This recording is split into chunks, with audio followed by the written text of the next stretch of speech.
Hi, I'm Courtney and welcome to Food Court. Today we're going to try out 2 different kinds of cauliflower for breakfast. As always, I'm not your doctor, I'm not your nutritionist, I'm not even a particularly good cook most of the time. I'm just here to have some fun, so let's get started. The cauliflower hash brown recipe calls for using half a head of cauliflower. You can use pre-riced cauliflower if you like, but the texture won't be quite the same. I used some pre-cut florets. I'm going to take 1 egg, 1 tablespoon of olive oil, 3 tablespoons of cornstarch, and we'll whisk that up until it's about the consistency of a pancake batter.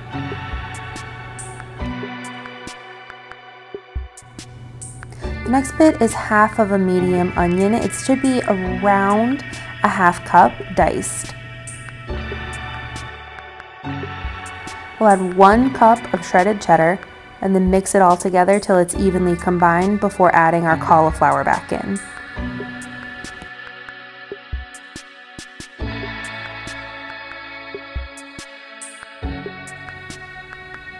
Season with a little salt and some fresh ground pepper,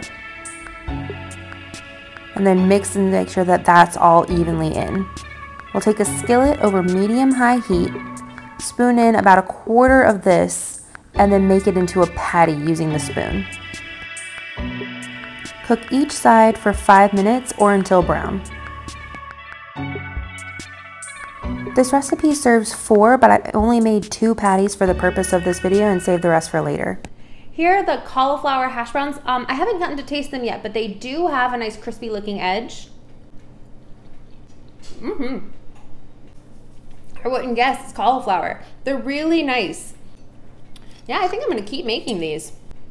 This is a really tasty way to eat cauliflower for breakfast, but it's not my favorite. This is. For this recipe, I used my miniature food processor. You can use the pre-riced cauliflower again if you like, or use a box grater. You could even use a blender if you throw in a little olive oil to make sure there's moisture.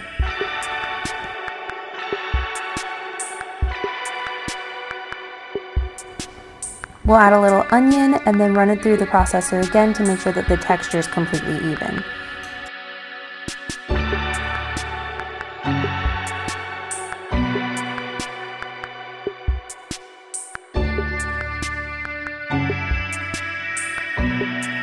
Now that it's all combined into really fine, even pieces, we'll move it to the skillet. Over medium heat, you're going to add and melt 1 tablespoon of butter,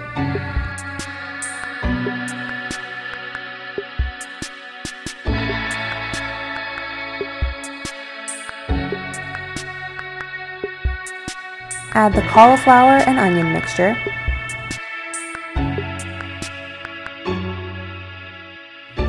add a 1/4 cup of milk, and stir it all together.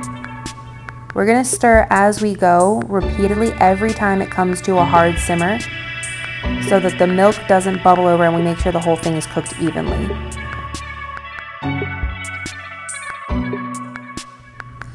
Add in a teaspoon of garlic. We're going to go in with salt and stir, and then add some pepper and stir again. We want to make sure that every time we add an ingredient, it gets completely evenly incorporated.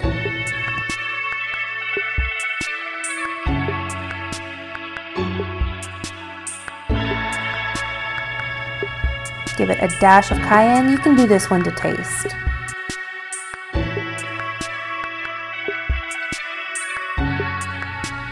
A little onion powder, and a big dash of paprika. This is going to get 1 ounce of cheddar cheese. We're going to put half of that ounce in now and half in later.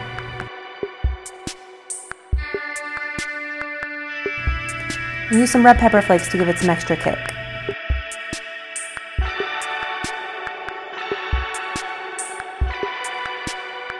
When I make this for multiple people, I cook the shrimp in a separate pan, but since this is just for me, I'm going to cook them alongside the rest of the grits.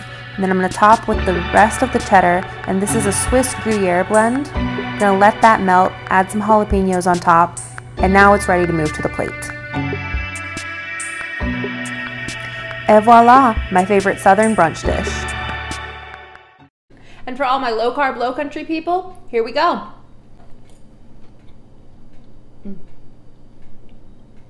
The texture is identical to the cornmeal grits. With the cheese melted all through it and the jalapeno pieces, this is shrimp and grits. I'm gonna go enjoy the rest of my brunch. If you are interested in more low carb breakfast ideas, let me know in the comments down below. Don't forget to like and subscribe. See you next time.